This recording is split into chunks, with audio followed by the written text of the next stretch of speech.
जी अस्सलाम वालेकुम वरहमतुल्लाहि वबरकातुहू। जनाब आज माशाल्लाह जी ब्रीडर क्वालिटी दा माशाल्लाह बकरा आ गए ने 2026 की कुर्बानी वास्ते पलाई वास्ते करना तो माशाल्लाह कमाल दी चीज़ है। तो 100 पिछू 100% वाला माशाल्लाह बच्चा ही ने उम्र 5 तो 6 महीने और ग्रोथ माशाल्लाह चेक करो कितनी प्यारी माशाल्लाह ग्रोथ है। नाल दे नाल बंदे नूं नाल खड़ा करने का मकसद होंदा कि तुहानूं हाइट कद दा भी पता लगे। माशाल्लाह खूबसूरत हाइट कद दे विच उम्र बिरा गारंटी शुदा 5 तो 6 महीने ने। डिमांड बिल्कुल जायज़ और मकूल हो सी।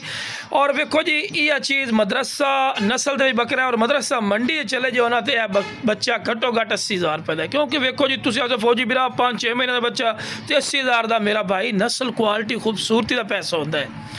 ये पलाई वाला माशाल्लाह बच्चा ही ने ये वो बच्चा है अगर अच्छी संभाल कर सो ना तो 150-150 kg तक करी वजन आराम नाल कर जाते हैं। बाकी शौकीन दोस्तों वास्ते अनमोल तो बाकी बिरा हुसन खूबसूरती और क्वालिटी ज़बरदस्त ने जेड़ा काल